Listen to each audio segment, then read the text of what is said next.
मोक्षयिष्यामि मा शुचि, मैं तुम्हें सारे पापों से मुक्त कर दूंगा। माने तुम्हारे इस जन्म का, पिछले जन्म का, कई जन्मों का जो संचित है, प्रारब्ध है, क्रियमाण है, वो सब समाप्त हो जाएगा।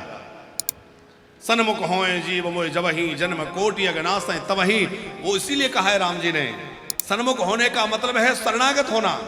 जब सर्वतोभावेन कोई शरणागत हो जाएगा तो मैं उसके सारे अपराध क्षमा कर दूंगा, उसके जन्मों जन्मों के कर्म प्रारब्ध भोग सब समाप्त कर दूंगा।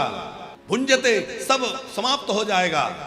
और ना पापम न पुण्यम, जब पाप और पुण्य कुछ नहीं रहेगा फिर वो मेरा हो जाएगा। तो कर्म जाल से छूटने का उपाय क्या है? भगवत शरणागति।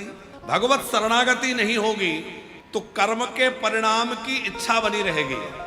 इसीलिए भगवान श्री कृष्ण कहते हैं कि कर्म करो, फल की इच्छा मत करो। जब तक हम भगवत शरणागत नहीं होंगे तब तक फल की इच्छा बनी रहेगी, और जब शरणागत हो जाएंगे तो फिर क्या रहेगा? बोले जीवन है तेरे हवाले, अब चाहे जैसे न चाले। फिर चिंता किस बात की?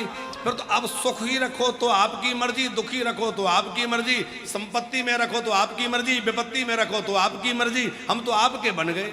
अच्छा, इस तरह से कोई समर्पण कर दे, आप विचार करिए क्या भगवान उसको विपत्ति में रख लेंगे? अरे भगवान तो बड़े दयालु हैं, करुणा सागर हैं, उनकी बात तो बड़ी निराली है।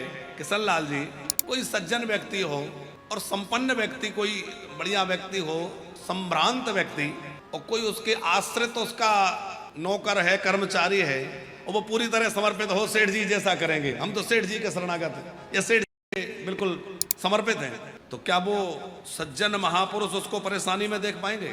अरे भैया मेरा व्यक्ति है, मेरे लिए पूरी तरह लगा रहता है, ये थोड़ा परेशान है, इसको ये कर दो, ये सहायता पहुंचा दो, ये करेगा कि नहीं?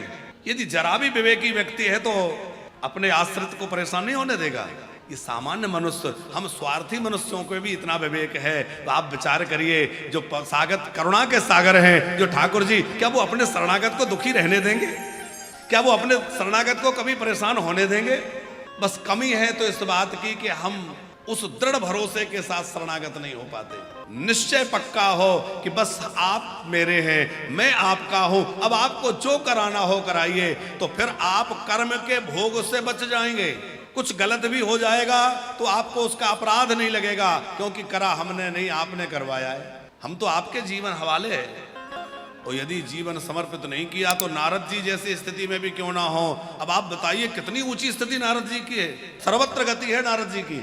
चाहे कोई भी लोक हो, नारद जी निर्बाधित गति से चले जाते हैं, जहां किसी की पहुंच नहीं है वहां नारद जी पहुंच जाते हैं। चाहे असुरों का स्थान हो, चाहे देवताओं का स्थान हो, चाहे ऋषियों का स्थान हो, चाहे पितरों का स्थान हो, सब जगह जाते हैं कि नहीं? निर्बाधित गति नारद जी की है। और भगवान का मन नारद जी को कहा है, भगवान का अवतार नारद जी को कहा है, भगवान की विभूति नारद जी को कहा है। और वो नारद जी भी जब अपने आप में ये भाव आया कि मैंने किया, तो जहां मैंपन आया, अभिमान घुस गया। अभिमान घुसा, महादेव जी ने समझाया। लेकिन जब व्यक्ति के अंदर विकार आ जाते हैं, अभिमान आ जाता है, तो हितकर उपदेश भी अच्छा नहीं लगता। सीधा सा सूत्र है कि जब हमें अपने बड़ों की बातें बुरी लगने लगे तो समझ लेना चाहिए भीतर रोग लग गया है। क्योंकि माता पिता कभी ऐसी बात नहीं कर सकते जो हमारे हित में ना हो, हमारे गुरुजन कभी ऐसी कोई बात नहीं कर सकते जो हमारे हित में ना हो। यदि माता पिता और गुरुजी की बात अच्छी नहीं लग रही, इसका मतलब है अंदर गड़बड़ चल रही है, इलाज कराओ। हम शरीर के इलाज का तो बहुत ध्यान रखते हैं, थोड़ा सा खांसी सर्दी हो जाए तो तरह तरह के काढ़े बनाना शुरू हो जाता है, पर शरीर के इलाज के साथ साथ थोड़ा मन का इलाज भी करते चलना। क्योंकि मन की जो बीमारियां हैं ये ज़्यादा तकलीफ देती हैं, शरीर की बीमारियां कम तकलीफ देती हैं।